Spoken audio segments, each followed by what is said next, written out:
Hey there, fellow nerds. Welcome to another episode of The Present Illness, the podcast where two physicians try to make sense of a world that's a little febrile, maybe on the verge of nuclear war, and definitely underdiagnosed. I'm Arga von Solis, a surgeon scientist and your friendly neighborhood doomscroller in residence. And I'm Alyssa Burgart, an anesthesiologist and bioethicist who tracks news and health law like their EKGs, full of spikes and surprises. The Present Illness is where we dig into public health, politics, culture, and ethics with a scalpel in one hand and a meme in the other. Shout out to everyone listening. Extra love to our subscribers and those who follow us on any platform. And a special warm welcome to anyone who just stumbled in from the Artemis 2 mission and part of their moon flyby going farther than any people have ever gone before. Amazing. Well, we love to see that, human ingenuity on display. And science works. Psst, tell everybody. We're glad you're here. As a note to new listeners, we often talk about topics that are intense. They can be a lot. So you may not want to listen with your little ones. And if you need to sit this one out, we totally get it. I wanted to address something really quickly about our last episode. We talked about the International Olympic Committee reinstating unnecessary and invasive genetic testing on athletes. And we had a discussion about the history of medical exams, the peek and poke that we talked about, genetic testing, especially in the 90s, and how it was found to be just unnecessary and bad, and there was no reason to do it. But that the Olympics has continued to look for ways to police specifically who's allowed to participate in women's sports. And we're really glad that we covered that long history. It's a super harmful practice, and there's no reason for it to return now. And a listener noted online that we had insufficiently tied that issue to the reason that these policies are back in vogue, which is the relentless attacks on the existence and the safety of trans people, particularly in the United States. And so I think we nodded to that, but in retrospect, if we were to record that episode again, I think we would do that more strongly. We always want to highlight the things for you as our listeners that are going to help you understand topics more efficiently, help you understand them in that holistic space. And, we want to make sure that we do that as clearly as possible. And this is a pro-trans podcast. We want people of all genders to be safe. We want them to be welcome and supported in this world. And we recognize that trans people are being used. They're being used by nefarious actors to try to convince us to vote differently and to not make people feel welcome. And so we are opposed to that kind of behavior. So when we get criticism from people that we hope to support, we want to take that seriously and reflect on how really we can do better each episode. We want to do a great job. And, just reflecting on our last episode, we might have done things differently to really make sure that we made those points clear. Absolutely. So, Argamon, when we were talking about what we were going to talk about today, and you were like, wow, I am feeling so overwhelmed. And I was like, me too. Me too. So I thought you were going to tell us maybe a little bit about that. Yeah, no, that's exactly right. Usually I pick one topic, right? You pick one topic and then we talk about two things. Usually it's more than two things because, we just wander a little bit in our conversations, but we try to have two main focuses or foci, I suppose is more correct, for our conversation. And today I really had a hard time pinning down one thing because there have just been so many things happening. And there always are, but I'm just feeling particularly overwhelmed this week with everything in the news. And then also on top of that, things in my life. So I thought we could just do a whirlwind of why it is that I am feeling overwhelmed and probably a lot of other people are feeling overwhelmed right around now. So we can start with, I thought, what I kind of alluded to with the nuclear war comment in the intro, which is talk about what's been going on in the Middle East. Um, we know that the United States and Israel launched an illegal war against Iran. We've talked about it before on our podcast, and that's been going on now. It started February 28th, so we're well into this thing that I don't know. Was it supposed to be 3 to 5 days or something? I don't know. Anyway, I think at some point we were assured it would be over in 2 to 4 weeks or something like that, but who knows what remains for us in that space. Some of the things that really accelerated the rhetoric around the war in the past week came from, no surprise, the president. So he had said the first thing he said that was, I mean, he always is saying weird and off the wall and inappropriate things. I know that we're not surprised by that. Yet he said several days ago, we're about Iran. We are going to hit them extremely hard over the next 2 to 3 weeks. We're going to bring them back to the Stone Ages where they belong. And that was the first, I think, super jarring comment that he had made, referencing the entire country. Um, and he has previously said things that have been dehumanizing to the entire country. But this idea of taking the country back to the Stone Ages is not just, it goes beyond the dehumanization to destruction of the society. So that was obviously very concerning. And then Pete Hegseth also posted that online. And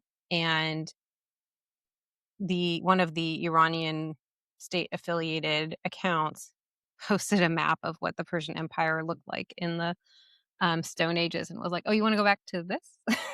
Which is funny, and I'm just acknowledging that even though the Islamic Republic of Iran is pure evil, they are very good at posting. So anyway, that happened. Then we had Trump posting Tuesday will be power plant day and bridge day, all wrapped in one in Iran. There will be nothing like it. Exclamation, exclamation, exclamation. Open the fucking straight, you crazy bastards, or you'll be living in hell. Just watch. Praise be to Allah, President Donald J. Trump. After that, he posted a separate post that was just Tuesday, 8 p.m. Eastern. So he threatened the entire country that something was going to happen Tuesday night at 8 p.m. Eastern if they didn't open the strait, which I'll just remind listeners was open before this war. Everything was moving fine through the strait. Nobody had any problems with oil, food, anything else moving through the strait. The reason the access to the strait has been restricted is because of the actions of the United States and Israel. Um, and then calling them crazy bastards. And then this was on Easter Sunday, mind you, that he had posted praise be to Allah, which just is weird, right? For the US president who supposedly is Christian to be anyway. So that happened. Then what the Iranian government, who, as I said, is evil, did in response to that was they asked Iranian citizens to go to power plants and bridges as though sacrificing themselves would prevent the United States from bombing them. And they did it. I Oh, mean, at least some number of people. There's videos and photos you can see online of people lined up around these power plants because I the mean, Islamic, we already know the US doesn't care about civilians. right, but also neither does the Islamic Republic of Iran. Because they didn't send those people there because they thought that would prevent anything. They sent them there so that when they got bombed, the US and Israel would look worse because they killed even more people. So they were, anyway, that's what they do. They use the Iranian people in every way that they can. And it's worth noting, by the way, that while all this has been happening, they've continued to execute protesters from even just the January protests. So they're just moving right along. And in fact, the head of the judiciary said we should be expediting these executions during war when the country is being attacked by Like external forces. I don't know exactly who is supposed to be in charge. Like, I don't know exactly who the best people would be. But all I know is neither of our countries have those people right now. Not a one. I Not 100% one. agree. In Not fact, one. it We seems are we've got the worst people as far as I can tell. also, can I just say, like, do you remember, like being a kid in the 80s in the US and like, the Cold War like wasn't quite over yet and people were still, like all the comic books were still about like nuclear war and like Mhm. I remember my brothers and I used to like get in trouble for digging holes in the backyard for a bunker. Um and I did not think in my 40s that I would be having these conversations again. Yeah, same. Did not think that once, especially once the wall came down, like I didn't think we would be here, but humanity has so much complexity to offer. And this is part of it. The desire to destroy and the greed and the need to hold on to power and consolidate power is apparently just something as a species that we can't seem to let go of. Okay, I want to also point out that while this has all been happening, the US and Israel have continued to bomb all sorts of structures in Iran, including there's a Pasteur, people may not know, there's a Pasteur Institute in Tehran that's a sister to the Pasteur Institute in France, and they bombed that. That's a major vaccine distributor for the region, bombed. They bombed Sharif University, which So is wait. So we're saying that we're anti-vax in multiple countries. that's true, that's right. We are pushing RFK's agenda all the way to the Middle East. He must be Um, so proud. he's so proud that he's starting a podcast. Ugh. Anyway, I'm sorry, what? um, oh, you didn't know about that one? RFK Jr. starting a podcast? Indeed, he is. But like, shouldn't he? I mean, maybe I'm of two minds, okay? One, I think if you are supposed to be running a massive portion of the federal government, you probably shouldn't have time to do a podcast. Like we barely have time to do a podcast and we're just doctors. Mhm. Um, but also like maybe that'll be a good distraction for him. Yeah, Maybe yeah. maybe he'll be too busy, you know, planning out his podcast content We're to trying to make convince people to American drink raw milk. can stop making American public health worse every freaking day. One can only hope, Alyssa. Okay. Um, So he has a so podcast. so yes. And back to the destruction. So the US has bombed a number of schools and universities, and they bombed Sharif University, which is the I saw that. most prestigious engineering university in the country. And there's lots of people, engineers, tech folks, CEOs here in this country, in the US, who have Yep. invented things, founded companies, et cetera, who went to that university. So they're not just bombing military structures. Well, their argument, of course, is that the military works with universities, but that's true in the US as well, right? The DoD contracts with how many universities across the country. Anyway, so terrible things are happening, is what I'm trying to say. And in that context, the president said, um, a whole civilization, this is on Tuesday. So he had made that threat on Sunday about Tuesday night, opening the strait by Tuesday night. Then Tuesday morning, he said, a whole civilization will die tonight, never to be brought back again. I don't want that to happen, but it probably will. However, now that we have complete and total regime change, reader note, listener note, we do not have any regime change. Anyway, he says, where different, smarter, and less radicalized minds prevail, maybe something revolutionarily wonderful can happen. Who knows? We will I find out feel like tonight. are Let me we in finish. some sort of like upside down funhouse?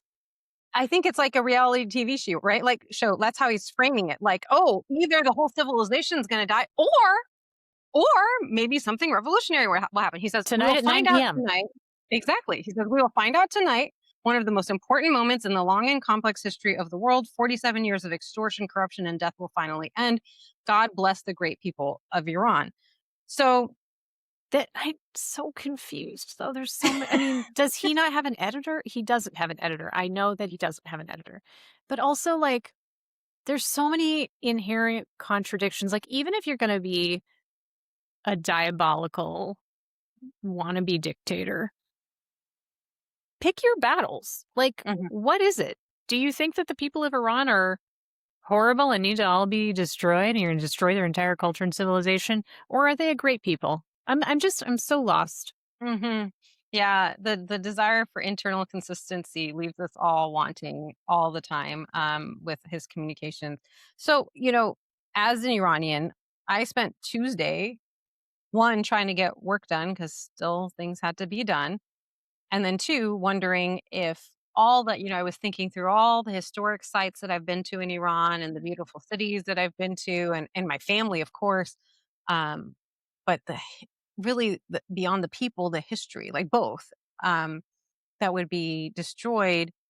And that, we don't know. He writes very vaguely, right? Is he talking about just like a massive bombing campaign or is he talking about a nuclear weapon? My concern was because he had said a whole civilization, that there's really not enough bombs to do that unless you're talking about nuclear weapons. But of course, we can't apply logic because these are not logical things that he's saying. But so a lot of us spent Tuesday, and including non-Iranians, obviously, there were a lot of people concerned about this potential threat to use nuclear weapons against the people who did not start this war. Whatever we might say about the Islamic Republic of Iran, they did not start this war. They've been at war with their own people. They did not start a war with the United States. So then, around I don't remember exactly what time it was, maybe 4 or 5 p.m. Pacific, there was an announcement that there would be a ceasefire, and so we did not. Spoiler alert, since we all are still here living to talk about it, they did not drop a nuclear weapon on Iran, at least yet. We're recording on April 9th. Um, and I wanted to draw attention to just a few things, which is that one, Congress did nothing. So we have the president of the United States making this threat No. potentially to use Like, nuclear weapons, or why do even we if even not have that, them? to commit war crimes. Congress did nothing. They didn't come back to session. They certainly didn't vote for impeachment. They didn't. The cabinet did not invoke the 25th Amendment. Nobody did anything except for tweet. And I guess that's better than nothing, nothing. But I can tweet because I don't have power. But we expect of our electeds that they will take action. I did call both my senators and my representative. Um, anyway, so that was one thing I wanted to highlight, is that we now know that if the president threatens nuclear war, Congress is not going to intervene. And that should be really disturbing to everyone, regardless of who he's threatening it against or in what context. Um, there was a poll by YouGov that showed 23% of those who responded to the poll in the US approved of that tweet, the threat to end a whole civilization. They thought, yeah, that's good. I We should mean, do it. did they read it to them? I think it was written, but I'm not sure actually. It's a good question. I didn't look at the methodology of that specific poll. I'm Um, only asking because, like, mhm, I mean, this is a sidebar, but like, mhm, polls are always fascinating to me. Like, mhm. because if you really like Trump and you say, well, Trump said this, then, like, yeah, there's going to be people who are like, I appreciate everything that man says. I think he's a wonderful person. He's great. I voted for him and I like feeling good about who I voted for. And And I'm that's, so happy that prices of everything are up and unemployment is up and the world hates us. But it's great. He's doing what I wanted him to do. Anyway, go on. again, I don't know. I'm curious because I'm trying to I'm also trying to imagine if, like, you're from YouGov and, like, they do phone surveys sometimes, I assume, and, like, can you imagine being somebody who had to read that tweet to somebody? I mean, you just To a read it to lot of me. somebody. Yeah.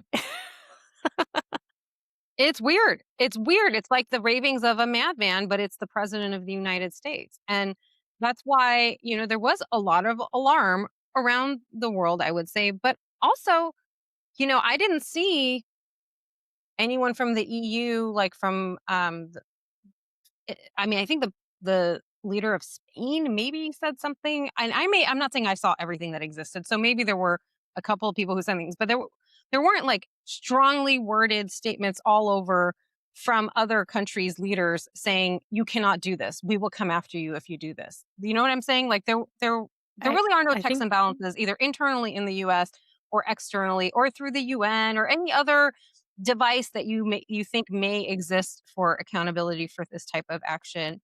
Um, and I think that it does really show, though, like, how much the Overton window has been shifted, right? Like, we've been on a, you know, decades-long journey of Trump saying ridiculous things, and Trump the politician for, over 10 years now. And so I remember many, many years ago when I was reading, like, a newspaper and it commenting on, like, presidential candidate Trump tweeted something, and I was like, "What happened that now we're suddenly getting our presidential election news, from social media?" And, like, I remember being like, "Wow, things have changed." mhm. Um, and with his unfettered social media presence, obviously without that little blip of him being kicked off of Twitter, um, he has pushed, I think, what anybody he's pushed the window of, like, what he can say. and clearly just gets to say whatever he wants. And everyone's like, well, there's really no point saying anything else because it might just get worse for us. That's what I feel like we're watching. Maybe I'm Mhm. wrong. Mhm. No, I think you're at least in part right that that's why people aren't people in power aren't saying anything, or some of them anyway. I'm sure that's part of the decision making there. Um, I also want to point out, in case folks aren't aware, that the very fact of making that threat is actually in violation of international law because it terrorizes an entire population. Um, so there's all that happening, and then we have okay. Let me back up. So when I first saw that in the morning, some of the earliest reactions I saw were from Piers Morgan saying, "Hey, this is a call for genocide." And I was like, Again, Yeah, I can was like, "Piers, what's going on? What's going on, bro?" And then, this is, I mean, I think this is the third time that we've had to be like, whoa, Piers Morgan, voice of reason. yeah, Just I mean, that clocking just that. it tells you more about the other person, right? It tells you how extreme the other person is. In this case, Trump. And then the next one I saw was Marjorie Taylor Greene calling for invoking the 25th Amendment to remove him from office. And I was like, Marge, interesting. Um, and then what I saw was underneath their posts, I'll call it specifically Piers's post, there are Iranians, some of whom I know personally, living in the diaspora, saying, well, obviously he's talking about the regime, Piers. And I want to just say that it's not at all obvious that he's talking about the regime because he said a whole civilization. And I think that, look, we can agree that the Islamic Republic of Iran are those folks involved in that government are terrorists. We can agree that they have held the people of Iran hostage for 46 years. We can agree that they need to be removed from power. I mean, I agree on all of that. But that does not take me to the point of believing that our country, and I'm talking about Iran now, should be bombed out of existence and our people and our heritage and our landmarks with it, which is what I understand the president to have been threatening, whether hyperbolic or not, in that post. So I was personally very distressed to see Iranians trying to convince themselves that Trump was threatening the regime and not the people of Iran. And I'm very concerned for what they are going to um, think is acceptable to get rid of the regime. As I said to somebody who made a comment on one of my posts, let's say let's say the US or Israel did drop a nuclear weapon. Let's say the leaders of the IRGC and the IRI were not in some kind of bunker and they actually got killed. But then so did my family and so did your family and so did all these I listed various landmarks all gone. We feel good about that then because I would not, let me be clear. That is not a price that we should be willing to pay. Anyway, so that's and then oh sorry, and then on top of that, then they announced this ceasefire Tuesday. And then Wednesday, well, and then the bombing continues. I should just point out Israel bombing Iran, Iran bombing Israel. And then yesterday, Wednesday, there was a massive bombing campaign from Israel into Lebanon with over 100 bombs dropped in a period of about 10 minutes in many civilian spaces. So even though there's been this announcement that there was a ceasefire, which, by the way, the Pakistani government was involved in kind of negotiating, if you will, this ceasefire. And their tweet, because now we're doing politics by tweet, as you said, their tweet clearly says that Lebanon was included in the ceasefire. So even though Trump said, yeah, we have a 2-week ceasefire, the terms of that were apparently never really agreed upon. Apparently, there was never a written document that everyone signed. Um, anyway, so it's not at we're not as stable a point as some folks might think or hope that we are at this moment. So Also, that's like, enough. I mean, I always think of a ceasefire as like a really nice little hold your breath, see Right, how right. long it lasts. It's not the be all end all. Yeah, there has to be a more meaningful long-term agreement. And we've seen this with Gaza as well, right? How long ago was the last ceasefire called in Gaza? But every day I'm reading news of journalists and other people in Gaza continuing to be killed. Russia's Um, still demanding Ukraine give up more and more land and continuing to, that war's not over either. Also, another war that we were told was going to be really short. Couple well, that weeks. was supposed to be over on day one of Trump's second term. Anyway, okay, so all that to say, You're as not an feeling Iranian, great? yeah, that's already a lot. But then there's everything else. Do you want to hear a short run through of some of the other things? Please. Okay. So Kanye West was announced to be headlining a festival in the UK.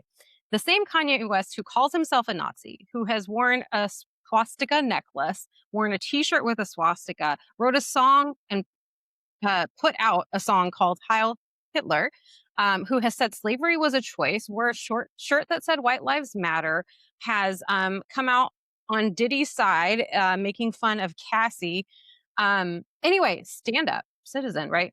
So this festival selected him. So I should back up and say he had two back to back performances at a stadium that were sold out in the US. He made $33 million in those two nights.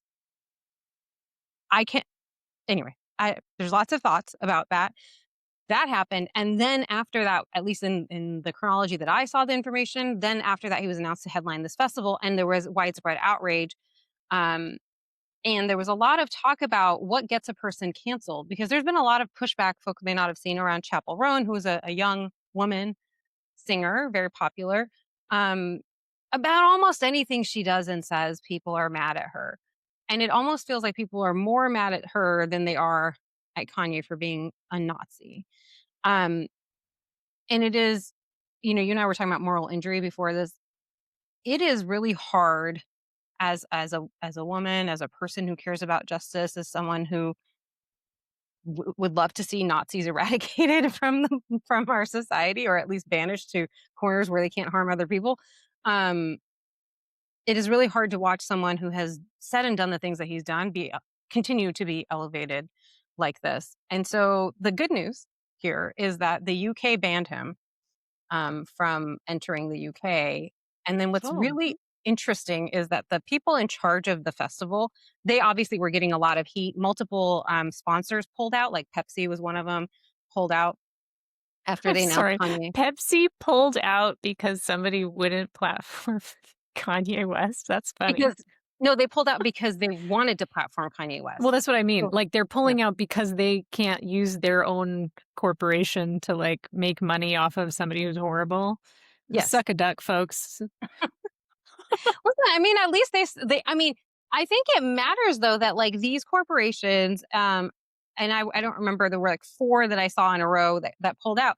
They put pressure on that festival, as had people been putting pressure on the festival. And the festival Sure. put out a statement that was like, we believe in forgiveness and blah, blah, blah. I mean, it was wild. It was like you would think that he, I don't know, like accidentally went over a curb while he was driving or something. Like it was a very weird statement. So they basically said, no, we're not backing down. We believe in forgiveness. This man will be our headliner.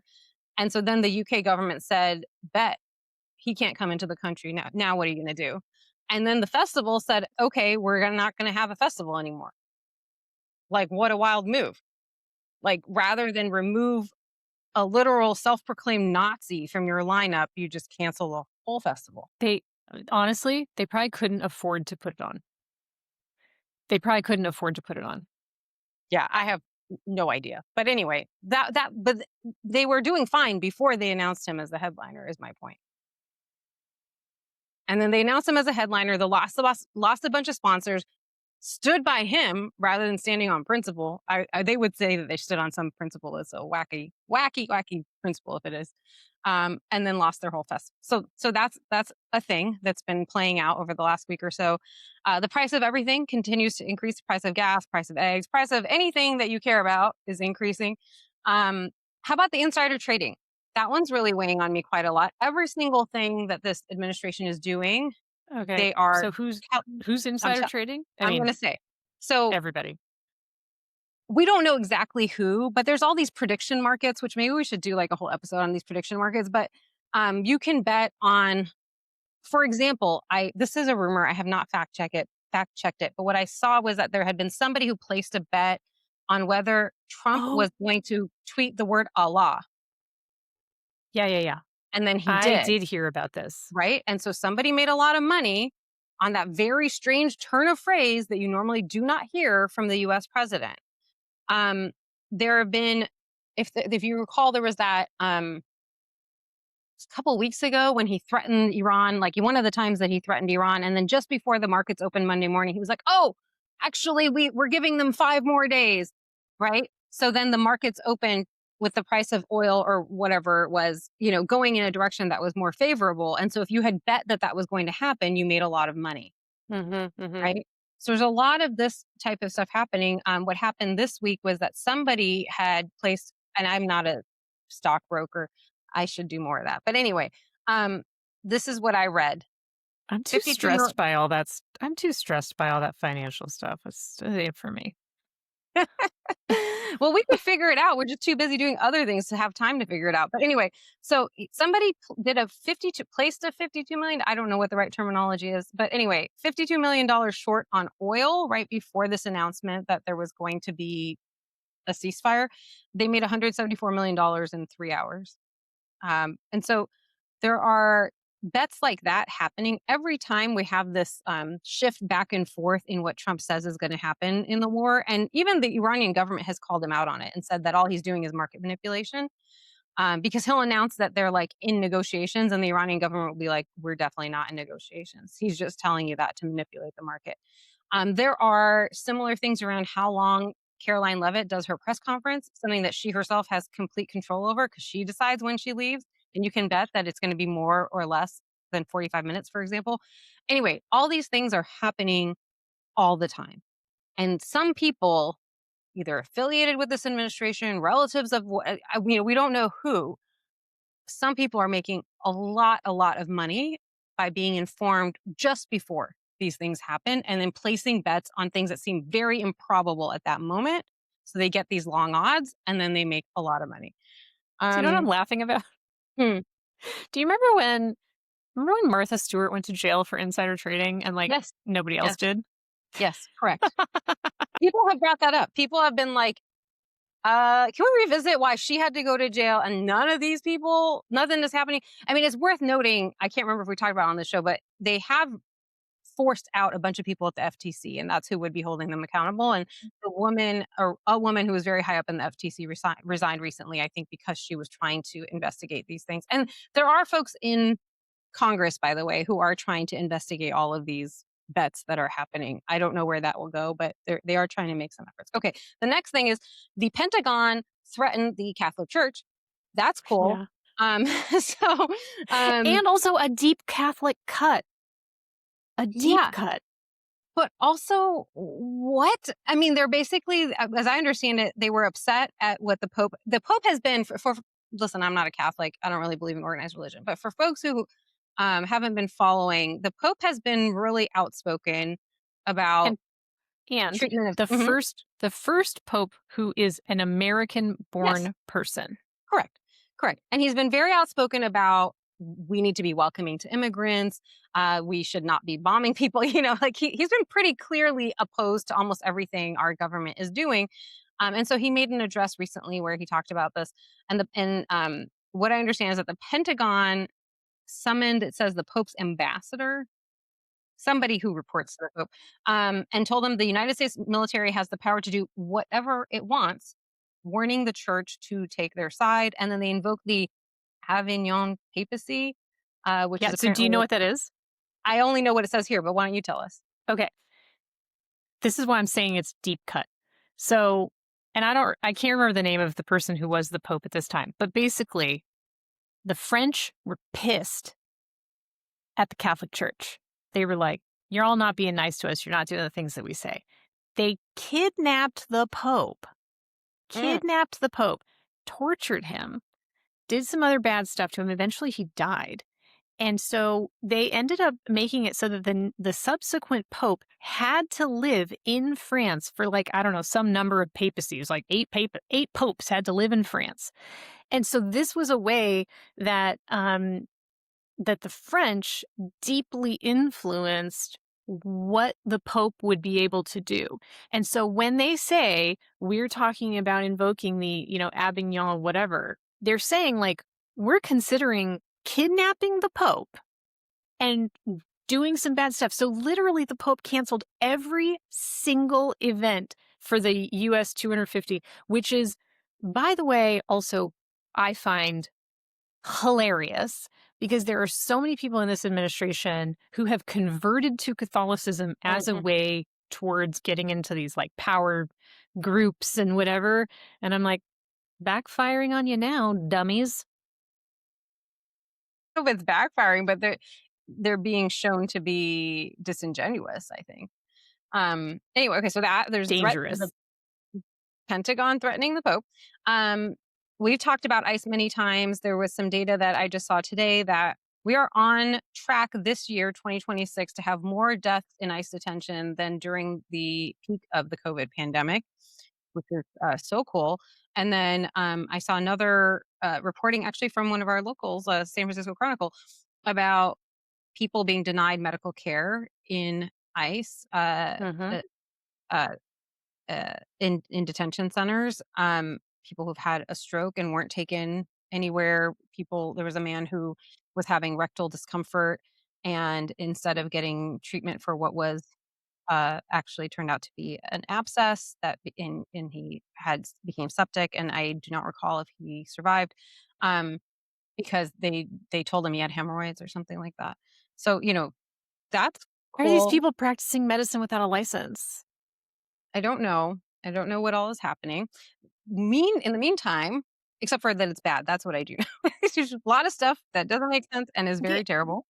and the other connection that I think is worth making is, when we think back to, all of the reckoning around racism in the United States, which like certainly the things that are happening now are backlash against the, efforts towards anti-racism. And we think about um people being harmed by the police in many ways and in many cases from being denied medical care. Mhm. And when we look at ICE, we see how this is a just a larger, bigger scale, all happening at once. And because we don't have video inside of these detention centers, I do think it's harder to capture people's attention about how terrible this is. And there's no accountability, and in the meantime, there's all these other awful things happening that take our attention away from ICE because there's just so much happening all the time. While over this past week, our vice president, famously converted Catholic, has been campaigning for Viktor Orban in Hungary, and then Oh my he's been God, are you kidding me? no, I am not kidding you. And he has been saying things like, it's really inappropriate for a head of state to be threatening their allies. Hello, pot kettle black much.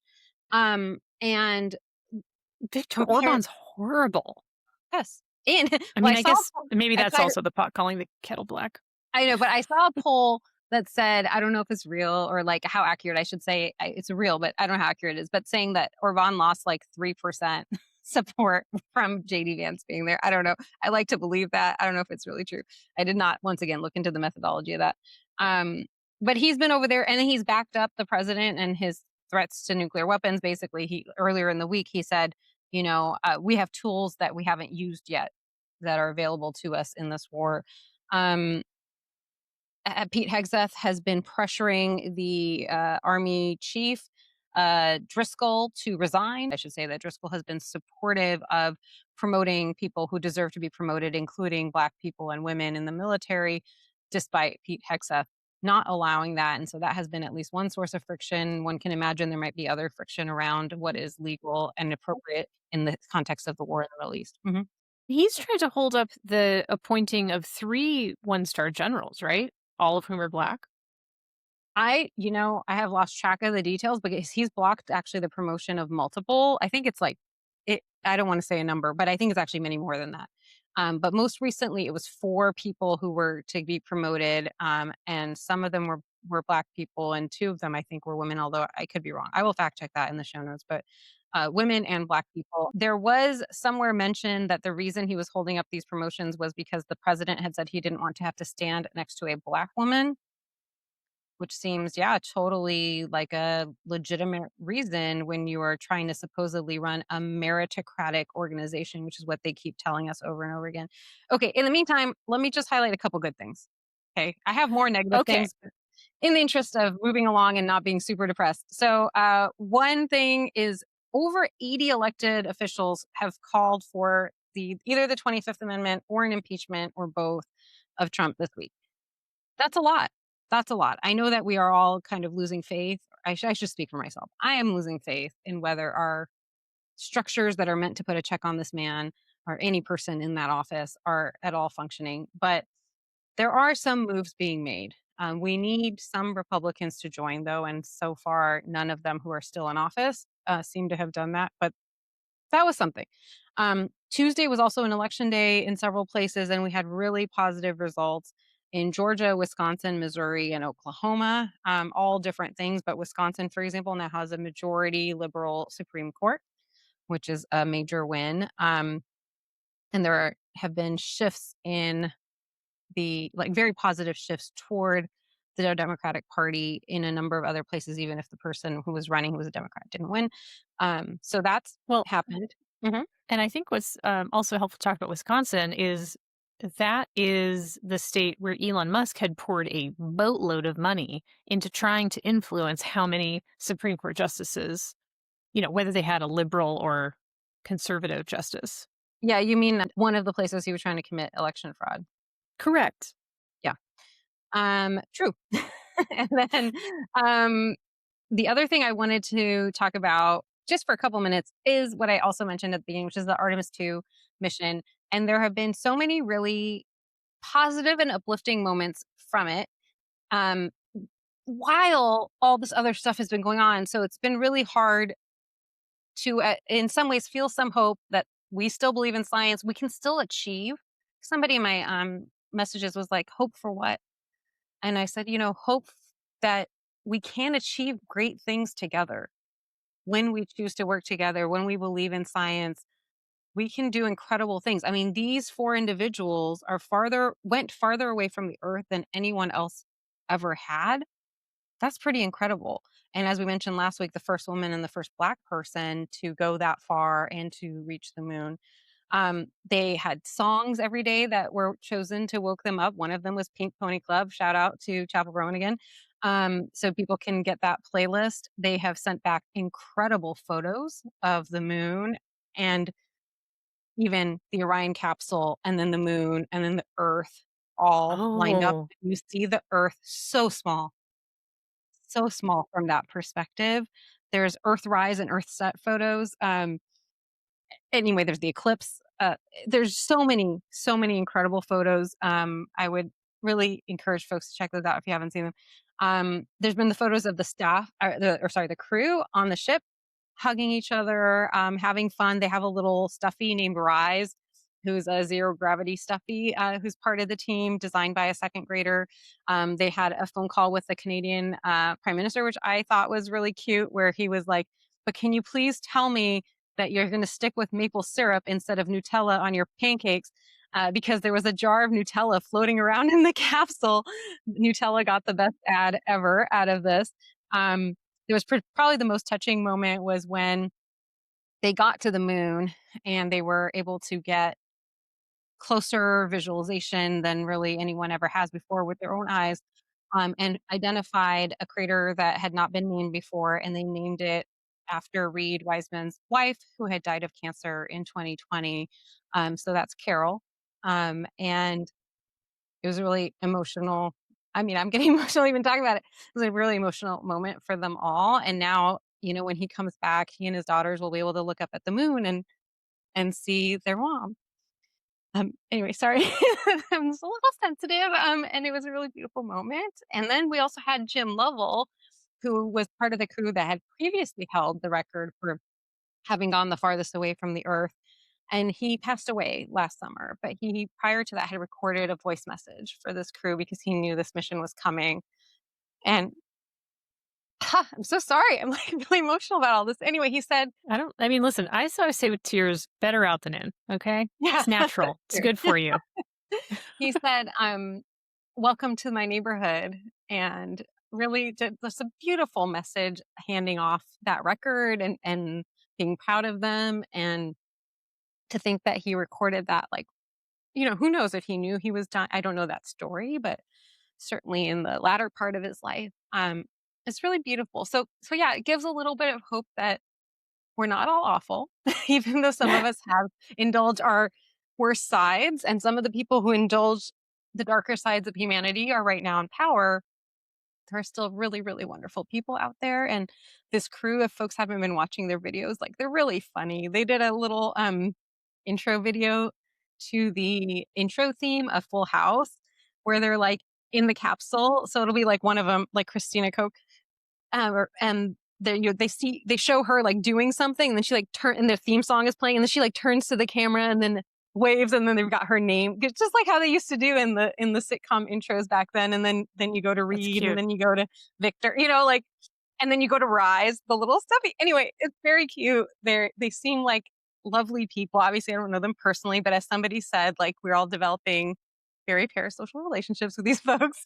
Um, and hoping that they make a safe reentry, which is that's like the next high risk part of their journey is their reentry, which is happening, I believe, tomorrow, April 10th. So, You know, anywho, it makes me wonder, my parents both have a lot of, and people in their age range, people who are in that boomer generation, deep memories of hmm the launch to the moon hmm and, um, of Kennedy's speech and, and obviously it was a space race and it was like us versus the Russians and like there was all of that part of it as well. But it is interesting the sort of wonder when you talk to people who yeah, lived through that era in the 60s. And I wonder how many kids today or, people like yourself who've been following this really closely,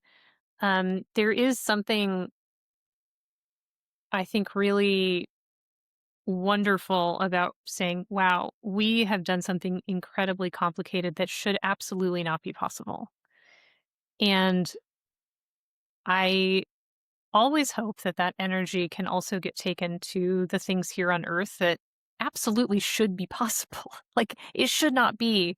There's so many things I think that we're facing now that absolutely do not have to be this way. And it would require a lot less ingenuity to fix those things here on earth than it takes to get a handful of people off this planet and to swoop around the moon. absolutely. Healthcare, access to high quality food, access to housing, Just like employment. letting people live their lives. Yeah, yeah. Without the government trying to tell us who we can marry or what we should do with our own bodies, what healthcare we're allowed to engage in. Anyway, I agree. It's both inspiring to see, people so far away from our planet. A few folks had said, jealous of them being so far away from Trump. Good for them. But then Trump called them. Whoops. Ugh. Anyway, they had to have a phone call with the president. They were very nice about it. That's their boss, so there's Yeah. that. Yeah.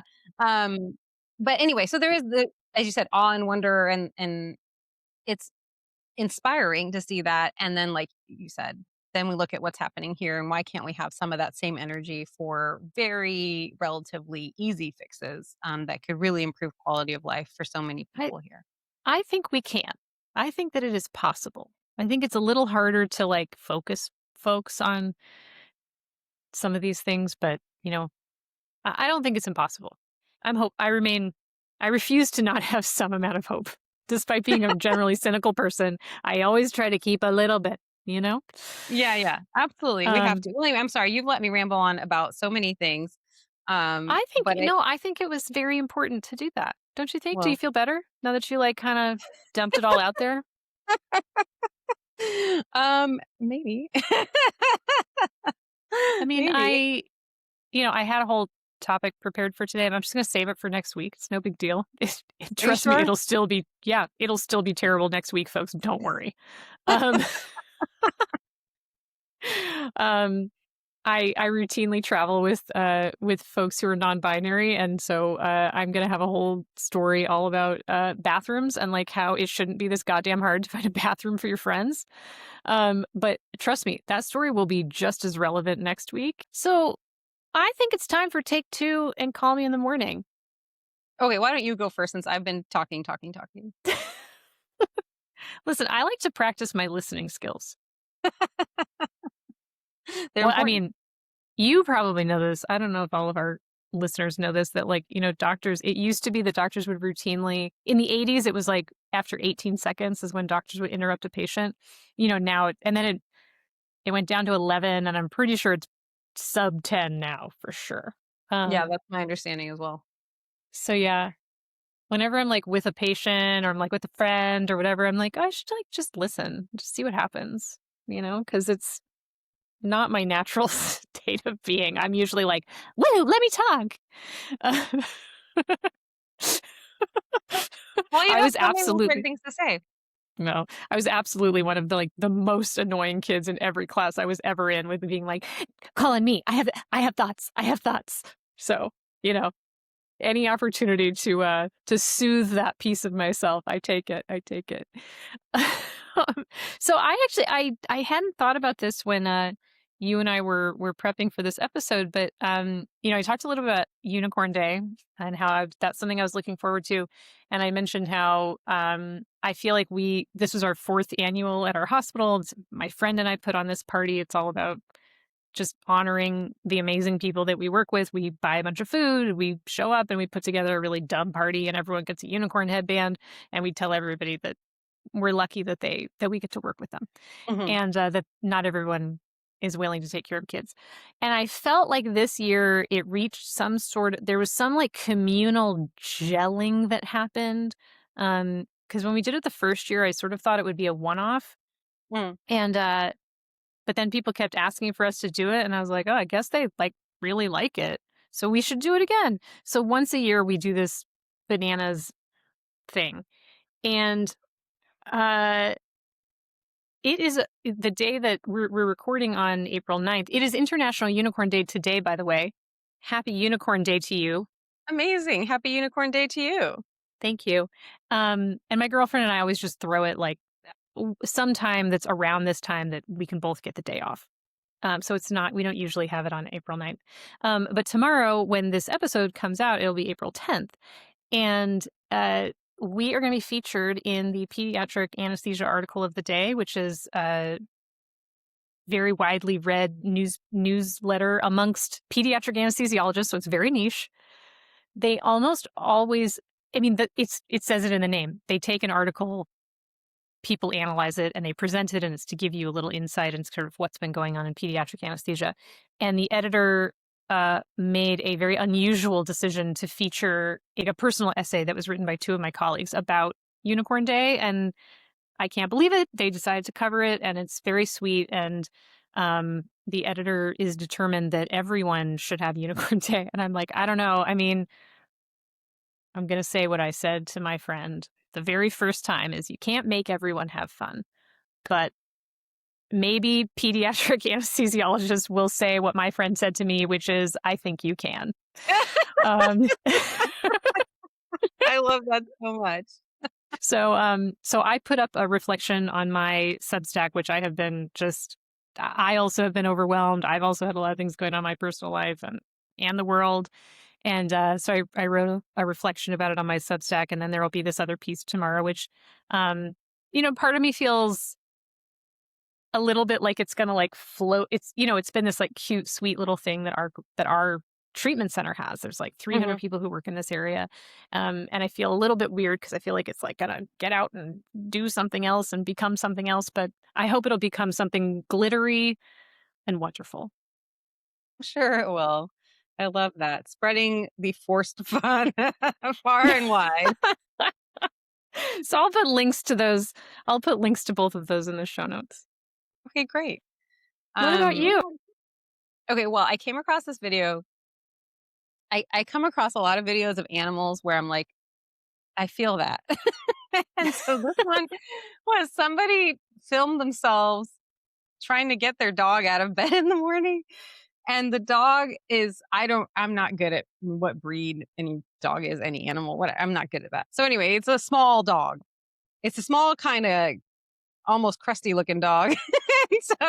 And the dog is like tucked in, like under the blankets on the bed. And as she approaches, it's already like snarling at her. Like, Don't wake me up. yeah. Don't And she's wake like, me up. come on, it's time to go for a walk. Everybody's ready to go. Like, dog is like so That's mad. funny. And she's like, you don't want to miss it. We can't go without you. He's like looking at her. The dog's name is Eddie. He's like looking at her like, what are you doing here? And anyway, she tries for like, I guess it's almost a minute where she's like, come on, we gotta go. It's time to go for the morning walk. Don't you want to eat? Aren't you hungry? She says at one point, aren't you hungry? Don't you want to get up? And Eddie did not want to get up. And in fact, in that minute anyway, Eddie did not get up. And that is how I feel a lot of mornings. Like if someone, it's a good thing I live alone because if someone came to wake me up, I'd be like, "Rah!" That's funny. Anyway, so So, yeah, I will put a link to that video so everyone can meet Eddie. do you have a hard time getting your dog up? My dog, not too much. He's not a morning dog, which I appreciate because I'm not a morning human. And so that works out well. But yeah, usually once I'm up and about, he'll get up. But I can't even tell you if there's been a single time when he's like tried to wake me up, which is what my mom's Mm, dog is like. My mom's dog is an early morning dog.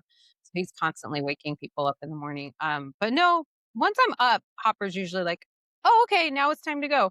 But until then, he's like, even if I'm like awake, but I'm like reading in bed or something, mm, he'll look up because I like shift positions and then he sees I'm not getting up and he just puts his head back down and he waits. I mm. really appreciate that about him.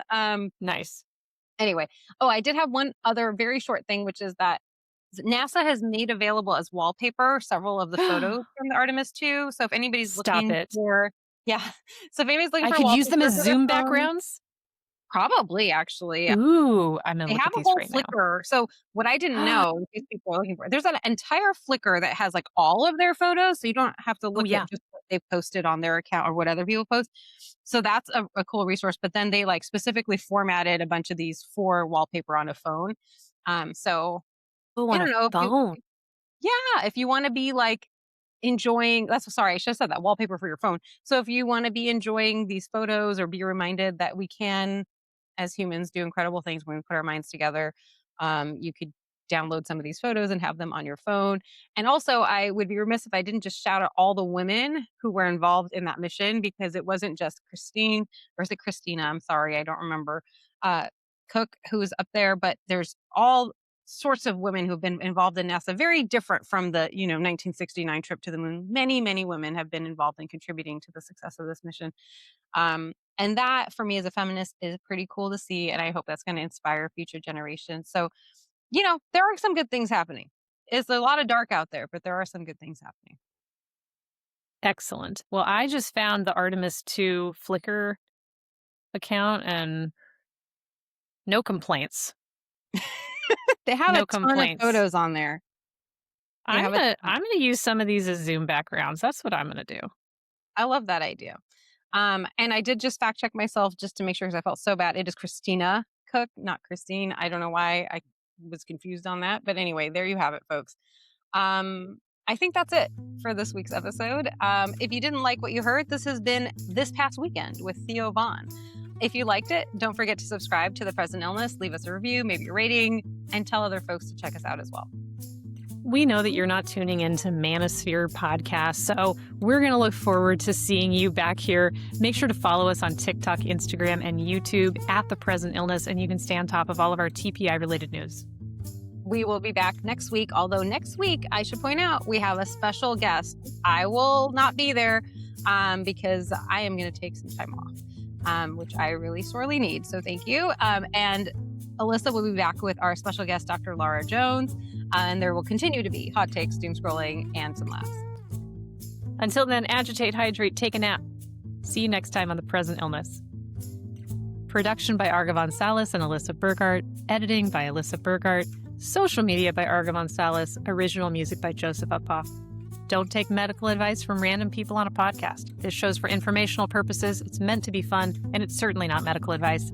Please take your medical questions to a qualified professional.